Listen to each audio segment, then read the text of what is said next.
Okay. Go sleep. Movie की starting scene में हम अवेंजर्स को देखते हैं जो कि एक प्लेस यानी हाइड्रा के बेस पर अटैक कर रहे होते हैं। क्योंकि उनका जो लीडर होता है उसने लोकी की सेप्टर का यूज कर कई लोगों पर एक्सपेरिमेंट किया होता है, लेकिन उस एक्सपेरिमेंट में सिर्फ 2 जुड़वा भाई बहन को ही पावर्स मिल पाती है जिनका नाम पिएट्रो और वांडा होता है। वो सब अवेंजर्स हाइड्रा की आर्मी पर अटैक कर उन्हें हरा देते हैं। तभी टोनी स्टार्क उस प्लेस पर आ जाता है जहां पर वो लोकी की सेप्टर होती है, लेकिन तभी वांडा टोनी पर अपनी पावर्स का यूज करती है जिससे टोनी को विजन्स आने लगते हैं, लेकिन बाद में टोनी उस सेप्टर को हासिल कर लेता है। इधर हम कैप्टन अमेरिका को देखते हैं जो कि हाइड्रा के उस शख्स यानी स्ट्रकर को अरेस्ट कर लेता है, जिसके बाद ये सब हीरोज अपने बेस पर वापस से आ जाते हैं। टोनी स्टार्क लोकी की उस सेप्टर पर कुछ एक्सपेरिमेंट करना चाहता था, जिस वजह से टोनी उस सेप्टर को अपने पास रख लेता है और वो ब्रूस के साथ मिलकर लोकी की उस सेप्टर पर एक्सपेरिमेंट करने लगता है। उस रिसर्च के दरमियान ही टोनी को उस सेप्टर के बारे में ये मालूम पड़ता है कि उस सेप्टर में एक आर्टिफिशियल इंटेलिजेंस मौजूद है जो कि खुद डिसीजन ले सकता है, उसे किसी के भी मशवरा की जरूरत नहीं पड़ती है। ये देखकर टोनी काफी खुश हो जाता है और वो ब्रूस के साथ उस आर्टिफिशियल इंटेलिजेंस पर वर्क करके उसे और भी ज्यादा एडवांस और पावरफुल बना देते हैं, जिसका नाम होता है अल्ट्रॉन। अब क्योंकि अल्ट्रॉन के पास खुद की इंटेलिजेंस मौजूद होती है, जिस वजह से वो इंसानों के बारे में जानना चाहता था, इसीलिए अल्ट्रॉन इंटरनेट का यूज करता है और बाद में अल्ट्रॉन ये डिसाइड करता है कि वो ह्यूमंस की हेल्प और उनकी प्रोटेक्शन करने के बजाय उन्हें ही मार देगा। अल्ट्रॉन जावेद को भी उसकी टीम में शामिल होने को कहता है क्योंकि जावेद भी एक आर्टिफिशियल इंटेलिजेंस होता है, लेकिन जावेद उसका साथ देने से इनकार कर देता है, जिस वजह से अल्ट्रॉन जावेद को मार देता है और बाद में अल्ट्रॉन टोनी स्टार्क की आर्मी में खुद को शिफ्ट कर लेता है और बाद में वो उस प्लेस पर आ जाता है जहां वो सब हीरोज होते हैं, लेकिन वो सब उन रोबोट आर्मी से लड़कर उसे हरा देते हैं। इसके बाद अल्ट्रॉन वहां से हाइड्रा के एक बेस पर जाता है जहां पर वो पिएट्रो और वांडा से मिलता है। अल्ट्रॉन उन दोनों की तरफ दोस्ती का हाथ आगे करता है क्योंकि उन दोनों को पावर्स लोकी की उसी सेप्टर से मिली होती है, जिस वजह से वो दोनों काफी पावरफुल हो गए होते हैं और साथ ही वो एवेंजर्स को नापसंद करते थे क्योंकि टोनी की वजह से ही उनके मॉम डैड की डेथ हो गई होती है। अल्ट्रॉन जब उन्हें बताता है कि वो भी एवेंजर्स को बिल्कुल भी पसंद नहीं करता है और साथ ही वो उन्हें खत्म भी करना चाहता है, जिस बात को सुनकर दोनों भाई बहन अल्ट्रॉन का साथ देने के लिए तैयार हो जाते हैं। इसके बाद अल्ट्रॉन वांडा और पिएट्रो एक प्लेस पर आ जाते हैं जहां वो एक शख्स से मिलते हैं जो कि वाइब्रेनियम को सेल किया करता था। अल्ट्रॉन यहां पर इस आदमी के पास उस वाइब्रेनियम को हासिल करने आया होता है। वाइब्रेनियम बहुत ही ज्यादा पावरफुल मेटल होती है क्योंकि इसी से कैप्टन अमेरिका की शील्ड भी बनी हुई है। वो आदमी वाइब्रेनियम के बदले अल्ट्रॉन से काफी ज्यादा पैसों की मांग करता है, जिस बात पर अल्ट्रॉन उसे काफी सारे पैसे उस डीलर के अकाउंट में ट्रांसफर कर देता है, जिसके बाद अल्ट्रॉन उस वाइब्रेनियम को लेकर वहां से जाने लगता है, लेकिन तभी वहां अल्ट्रॉन को रोकने अवेंजर्स आ जाते हैं। टोनी अल्ट्रॉन पर अटैक कर देता है, जिसके बाद इन दोनों के दरमियान फाइट स्टार्ट हो जाती है। इधर वांडा भी अपनी पावर्स का यूज उन अवेंजर्स पर करती है, जिस वजह से उन सब अवेंजर्स को अलग अलग ख्वाब आने लगते हैं और बाद में वांडा ब्रूस को भी उसका डर दिखाती है, जिस वजह से हल्क बेकाबू होकर सिटी को डिस्ट्रॉय करने लगता है। इसीलिए उसे रोकने टोनी भी अपने नए आर्मर हल्क बस्टर के साथ वहां आ जाता है।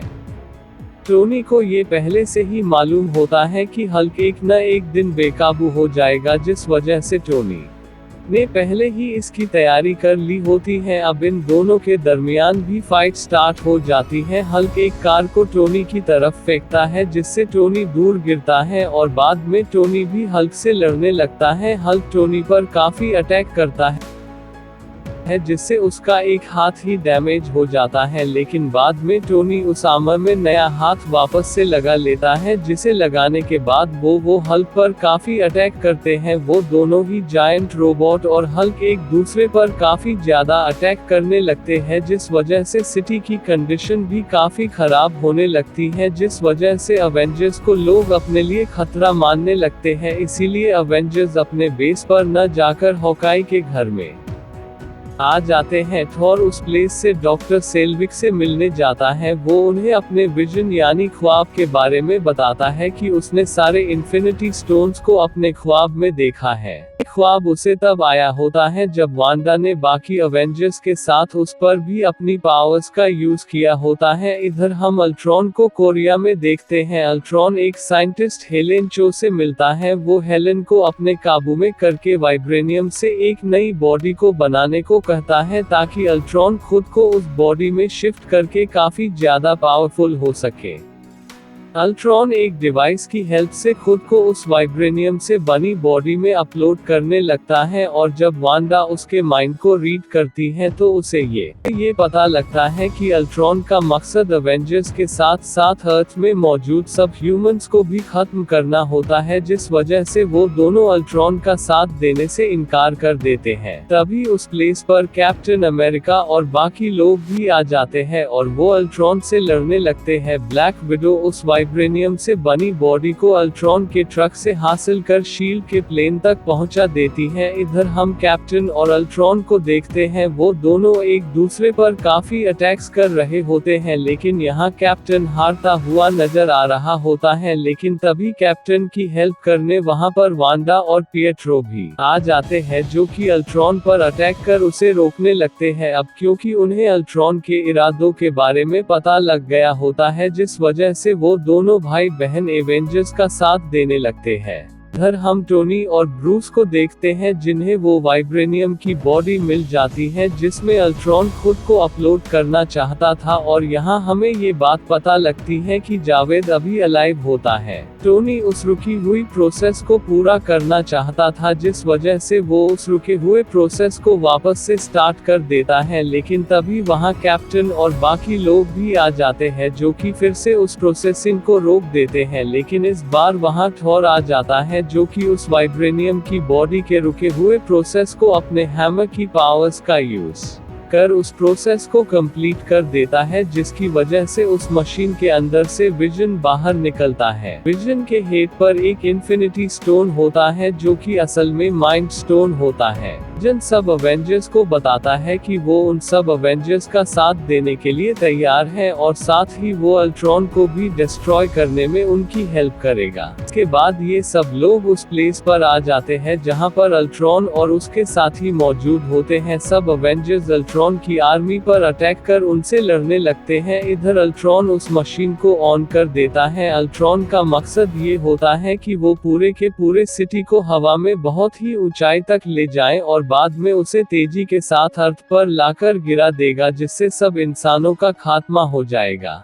इधर वो सब अवेंजर्स अल्ट्रॉन की आर्मी पर अटैक कर उन्हें रोक रहे होते हैं। उस लड़ाई में विजन भी इनका साथ देने वहां पर आ जाता है, और अब टोनी, थॉर, विजन तीनों अपनी पावर्स का यूज कर अल्ट्रॉन पर अटैक कर देते हैं। लेकिन अल्ट्रॉन उस अटैक से किसी तरह सरवाइव कर जाता है और वो एक प्लेन से वहां से जाने लगता है, लेकिन जाने से पहले अल्ट्रॉन पिएट्रो पर अटैक कर उसे मार देता है, जिस बात से वांडा काफी ज्यादा इमोशनल हो जाती है।